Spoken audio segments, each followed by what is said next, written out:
Subscribe to Dr. Nightmare Channel now.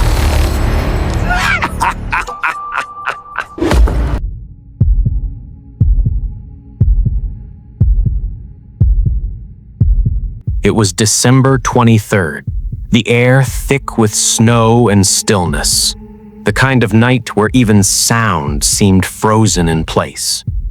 I had just clocked in for the night shift at Harper's Gas & Go, a rundown roadside station at the edge of a dying town. The kind of place where the coffee pot never emptied, and neither did the silence. Working nights was never a problem for me. I liked the quiet. I liked the feeling of being the last person awake in a sleeping world. But that night was different. The station was buried in snow, just me and the hum of flickering fluorescent lights. The cold had a weight to it. Around 1:17 a.m., I was halfway through stocking the cooler with cheap beer when I heard the electronic chime of the front door. I turned. A man stepped inside. He looked like he had walked through a blizzard, face pale, clothes soaked, his hood dripping. What struck me first was how still he was.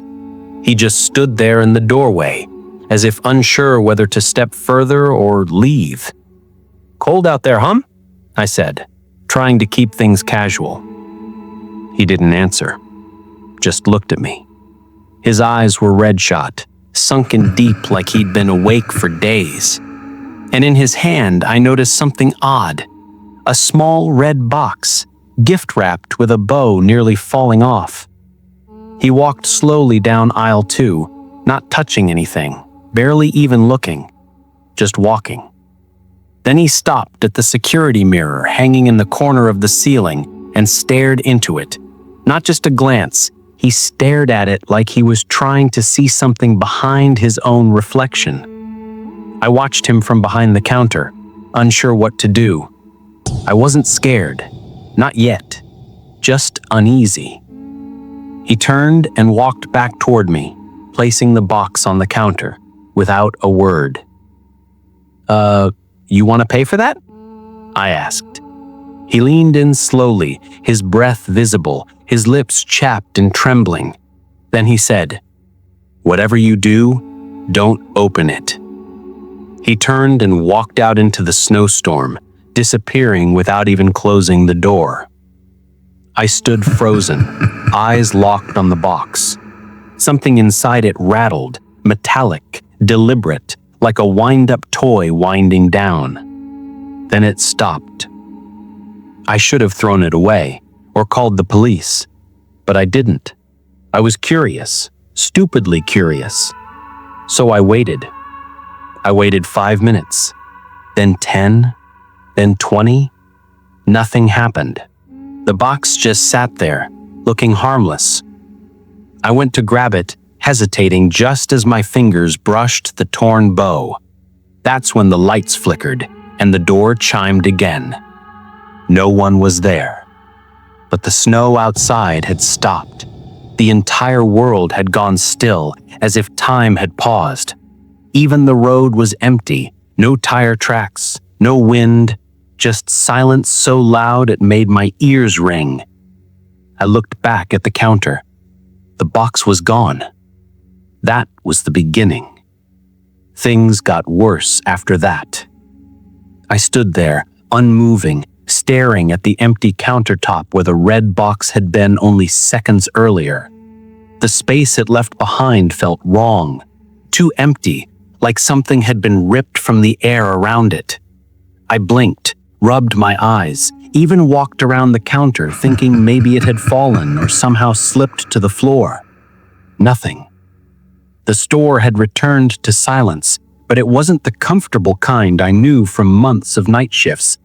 It was heavier, colder. The overhead lights now sounded like insects buzzing, high-pitched and grating. The air smelled different too, burnt dust and copper. And then, the freezer doors started fogging up from the inside. All of them. I stared, watching condensation form thick and fast across the glass panes. I hadn't touched the thermostat. The freezers were always below freezing. The inside should never fog. Then the fog began to clear, not randomly, but in a deliberate path, as if someone were tracing their fingers along the inside glass from within. It was a message, backward from my side. Look behind you. My heart stopped. I spun, fists clenched, expecting to find the man with the gift, or worse, something not human. But there was nothing. Just the rows of shelves stocked with snacks and dusty road maps. The security mirror still hung at an angle in the corner, warping my reflection. My breath was coming fast now, too fast. I stepped back behind the counter and grabbed the cordless store phone. I didn't call the police, not yet. Instead, I dialed Dave, who lived 2 blocks away. He always said to call if things got weird during the holiday shifts. But the phone didn't ring. No tone, just silence. Then a static whisper. Not a word, not a voice, not at first, just the faintest sound, like someone breathing through a radio speaker a mile away. Then it sharpened, shifted, grew until I heard words. You shouldn't have looked. I dropped the phone. It hit the floor and cracked apart, the battery ejecting and sliding beneath the cigarette display. I backed away and went for the door. Screw my shift, screw Dave, screw the register. But when I grabbed the door handle, it wouldn't budge. Locked. Impossible. The door's never locked from the inside. I tugged harder. I kicked it. Nothing. Then I noticed something moving in the parking lot. A person. But not the man from before. This one was taller, broader, wearing something like a uniform. But their face, God, their face was wrapped in something white, like gauze soaked in old blood. And they were standing perfectly still at pump 3, holding a long object in their left hand. A crowbar. And in the other hand, the red box. The same one. I stumbled backward, heart hammering, breath catching in my throat. The man, or whatever it was, tilted his head slightly. The motion was so slow it looked unnatural, jerky, like something learning how to move. Then he lifted the box slowly to his chest and mimed tearing it open. And just like that, the front door burst open on its own. Wind surged into the gas station, carrying a deafening howl that sounded too much like screaming. The man was gone. The lot was empty. But the box was back on the counter, sitting right where it had first appeared. I don't know what made me do it. Curiosity, fear, madness. I opened it. Inside was a VHS tape. No label, just a strip of black magnetic film sticking slightly from the casing, as if eager to be played. There wasn't a VHS player in the store, not anymore. But in the office, there was an old training TV stored in the back closet with a built-in tape deck. It hadn't been used in years. I hesitated. Every nerve in my body screamed at me to leave it. But another part, a darker part, needed to know. I took the tape to the back, dragging the power cord out of the dust and plugging in the tiny TV. The screen crackled to life in shades of gray static. I pushed in the tape. It whirred. Then the screen lit up. Footage began playing, grainy, black and white like a home video from the 90s. It was the inside of a gas station. This gas station. Same layout, same snack shelves, same dull light overhead. But it wasn't empty. There were people, customers, normal people walking around, a mother holding her daughter's hand, a trucker buying coffee, a teenage couple giggling by the candy aisle. And then The camera panned, slowly, as if held by someone walking behind the counter. It pointed at the cashier, and the cashier was me. I froze. I watched myself standing there, staring directly into the camera with blank, lifeless eyes. Then something even worse happened. My reflection blinked, but I hadn't. It blinked on its own. Then it smiled and pointed directly at the screen. The video cut to static, then black. I yanked the tape out and flung it across the room, heart racing, palms soaked in sweat. My reflection on the office window looked pale, distorted, wrong. I couldn't bring myself to look at it too long. Then I heard it. Footsteps in the front of the store. Slow, heavy, dragging something. I stepped into the hallway and The shelves were empty. Every single product gone. Every sign of life removed. Then I heard the dragging again and saw the trail. A smear of blood leading from the front door toward aisle 4. It disappeared around the corner. I followed.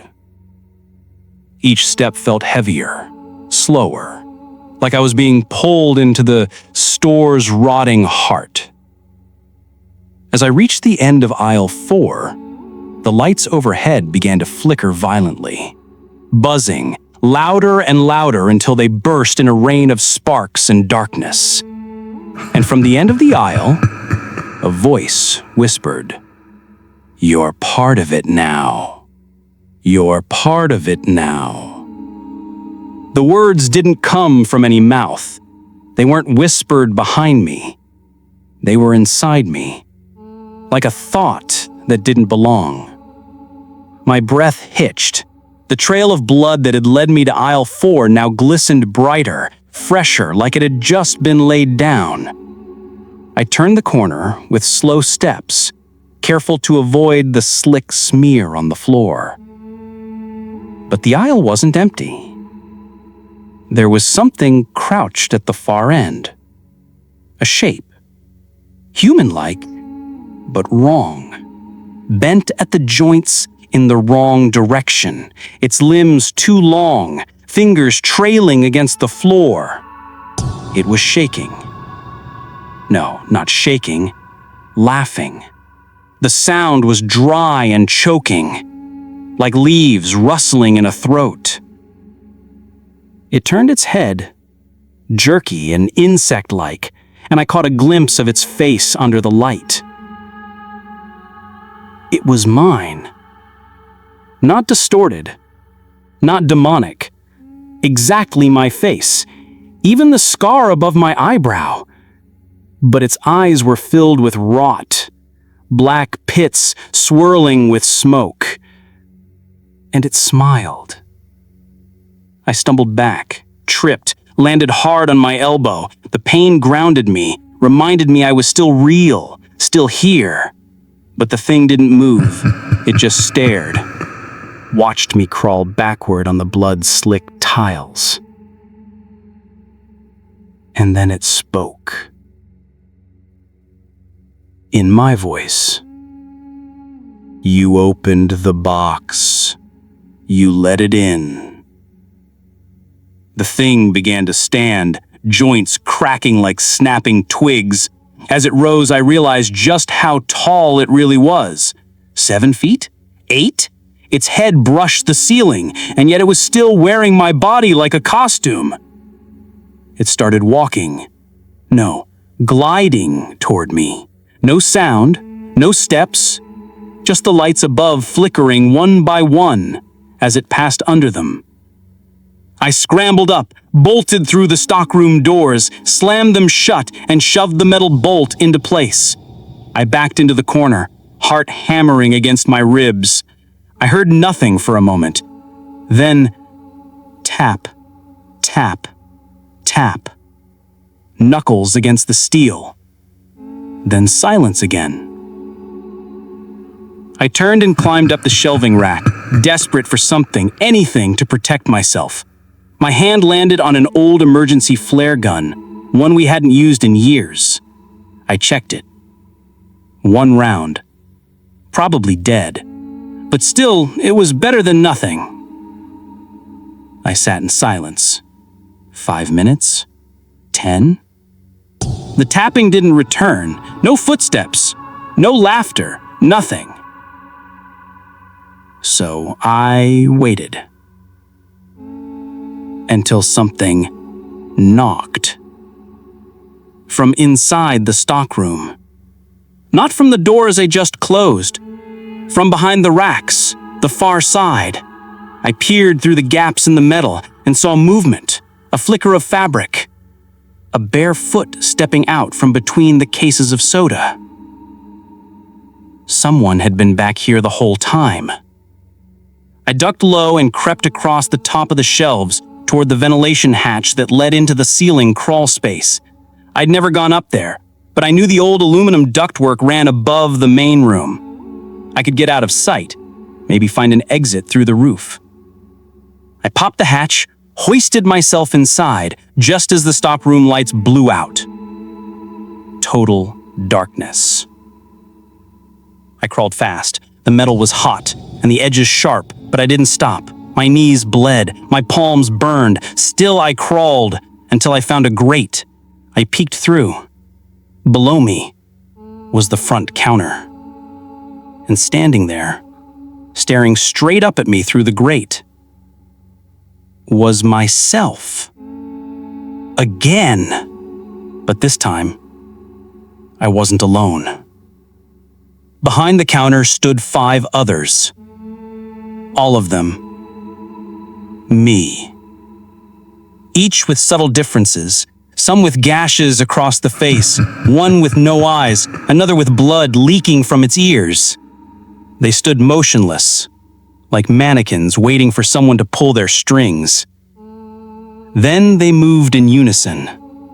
They turned their heads slowly, every one of them turning toward the front glass doors. And through those doors came people. Dozens of them, pouring in silently. All pale, all smiling, all with empty eyes. They weren't alive, and they weren't dead. They walked through the aisles, brushing their hands along the shelves that now seemed filled with rotten meat, old photos, bones, and black ichor dripping from cans labeled in languages I couldn't read. One of them turned and looked up. Not at the grate. Through it. Straight at me. I heard the metal groan as the duct shifted under me. I tried to move back, but lost my balance and fell. Right into the arms of the clones standing below. It caught me like a lover. I screamed and struggled, but its grip was iron. Its skin was ice. I raised the flare gun and fired point blank into its chest. Flames erupted. It shrieked. The room exploded in light. I ran. Through the fire, past the shelves, through the screaming echoes of my own voice coming from every corner. I ran toward the bathroom, locked myself inside. I sat there, shaking. And then the toilet began to speak. Not in words, in cries. Cries of the people I'd seen outside. The mother, the daughter, the trucker, the girl from the VHS, the manager who used to work the shift before me and disappeared 3 months ago. Their voices rose up from the drain in a crescendo of torment. And then, silence. A click behind me. The door unlocked. On its own. When I opened it, the gas station was gone. No shelves, no walls, no lights. I was in the middle of the desert, alone. Only the counter remained, and the box, still closed, waiting. My phone buzzed. I looked down. A message. It's your turn now. Welcome. And then the box opened on its own. The box opened slowly, as if time itself bent around the motion of its lid. No hinges creaked, no air hissed, just a cold breath of silence escaping into the dead desert wind. Inside, there was nothing. No artifact, no cursed object, just darkness, pure and endless. But then something moved. A shape inside the box shifted, not physically, but in my mind. My vision blurred, my stomach twisted, I dropped to my knees, bile rising in my throat. That darkness in the box, it was inside me now. It spilled into my thoughts like ink, staining every memory, every emotion. Suddenly, I wasn't at the gas station. I was in a room, small, gray, damp, no doors, no windows, just four walls, a chair, and a mirror. I was sitting in the chair already, though I didn't remember how I got there. Across from me in the mirror, I saw my reflection, blinking. But I wasn't blinking. The reflection smiled. I didn't. I stood, but my reflection stayed sitting. It mouthed a word. Remember. And then, the walls bled. Thick black blood dripped from the ceiling, poured from the corners of the room. My reflection stood too, its movements now unnatural, twitchy, a mockery of my own body.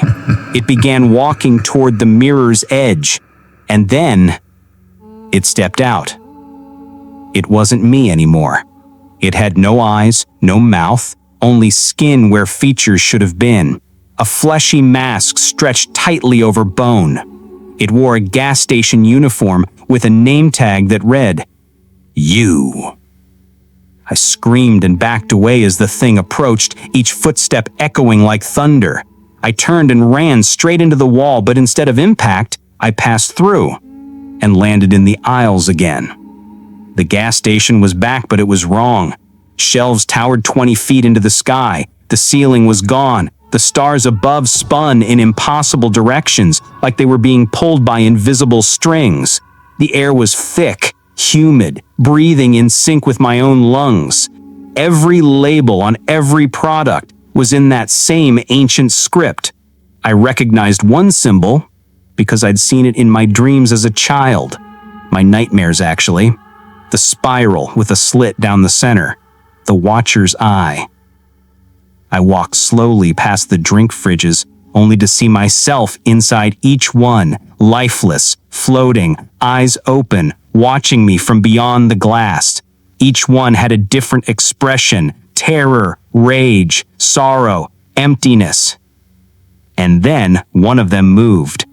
It began to pound against the glass from the inside, its mouth opening wide in a silent scream. Blood bubbled up around it. Its eyes rolled back, then it burst, splattering the inside of the fridge in red and fog. I ran. And I ran. And the store kept stretching. Endlessly. Impossibly.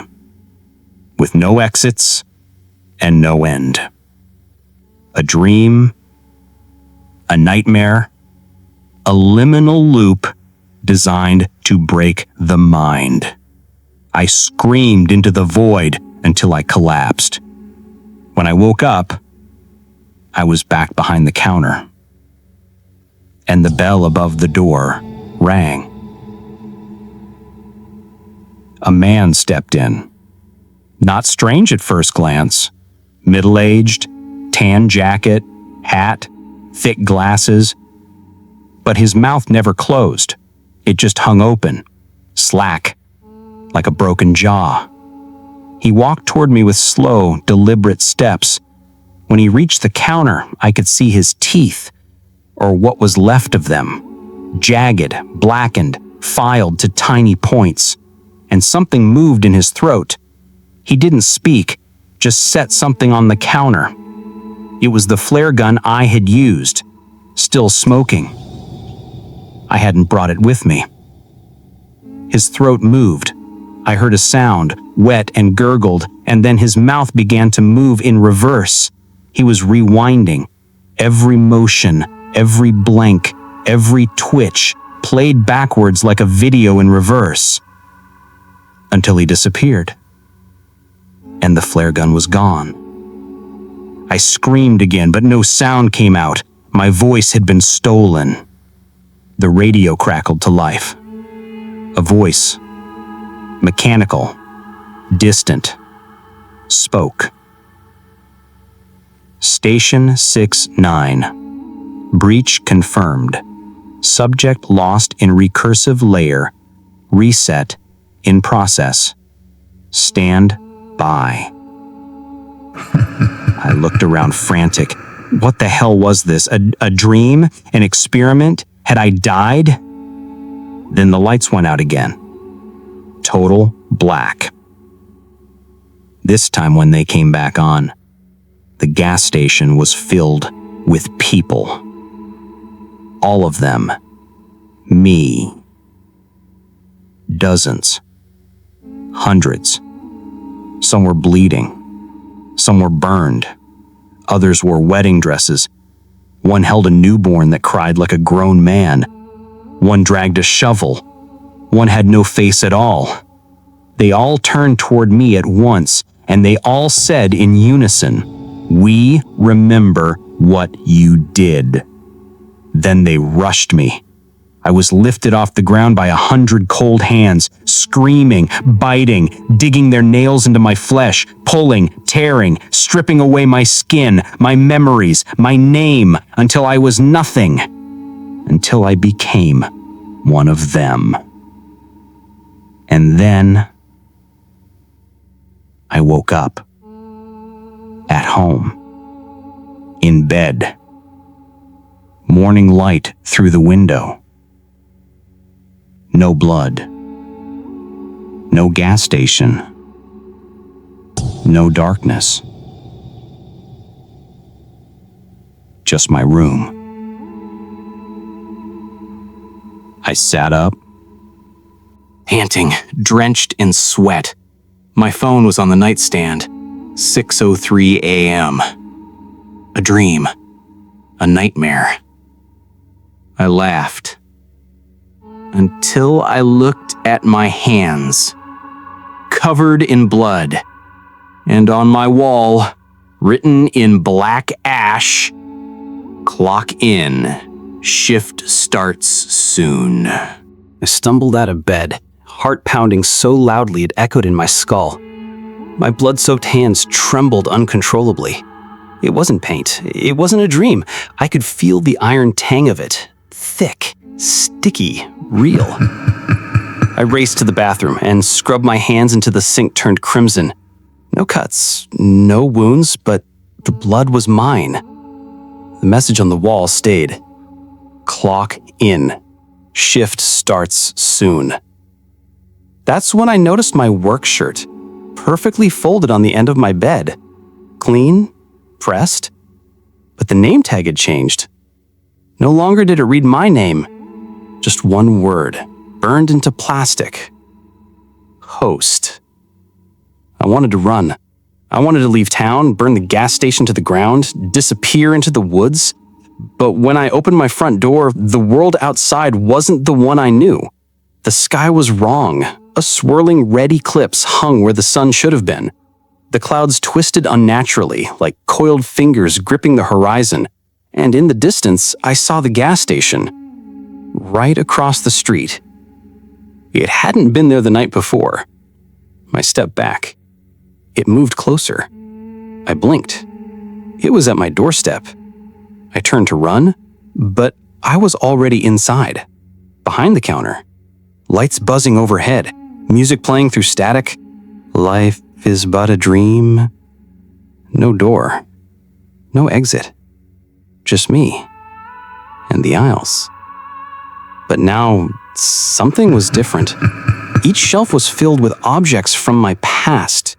Toys I'd owned as a child, a birthday card from my grandmother, my childhood dog's collar, still stained, my first girlfriend's necklace, my father's belt. Each item had a price tag, pain. I reached for the collar. The second my fingers brushed the metal, I heard barking, vicious, angry, pained. Then the sound of tires, a whimper, a crunch. I yanked my hand back. Blood began to drip from the ceiling tiles. Each drop splashed onto the floor and crawled, slithering like worms, forming words that spelled, "You left them." A television mounted in the corner flickered on. It showed a live feed of my bedroom, but it wasn't empty. A figure stood at the foot of my bed, wearing my face. Its mouth opened wide, impossibly wide, and from it came a guttural, ancient sound. Not a scream, not a word, just a summoning. And then it turned toward the camera and whispered, "He's watching." The screen went black. And then every shelf in the station collapsed, all at once, not with a crash, but with silence, like the sound had been erased. I turned and saw the back office door slowly creaking open. I had never seen it open before. Inside was a hallway, not an office, not even a room, just a hallway that stretched impossibly long, with walls pulsing like veins. The air smelled like rust and ozone. Every few feet, a fluorescent light flickered above, illuminating paintings along the wall. But the paintings weren't made with brushes. They were made with flesh. Faces, eyes, screaming mouths sewn into the canvas. My own face repeated again and again, sometimes calm, sometimes enraged, sometimes melting. I walked forward. I don't know why. Maybe I was already gone. Maybe the moment I clocked in, the real me died and this was what was left. As I reached the end of the hallway, a large wooden door stood in my way, the same symbol carved into it. The spiral slit. The Watcher's Eye. It opened before I touched it. Inside was a small room, and sitting in the center, on a chair of bone and broken cash register drawers, was the old man, the one who gave me the box. His eyes were sewn shut. His mouth was filled with black wax. He pointed to a mirror behind him. I looked in and saw you, reading this, trapped in the same story, the same loop. Now you understand, don't you? It's not just a gas station. It's a collector. A place between worlds, between minds, between timelines. Each person who enters becomes a part of it. It remembers you. It learns from you. It builds stories around you. It feeds on fear, on trauma, on pain. You're not the audience. You're the next employee. You'll hear the bell soon. When it rings, clock in. Because the shift never ends, and neither does the story.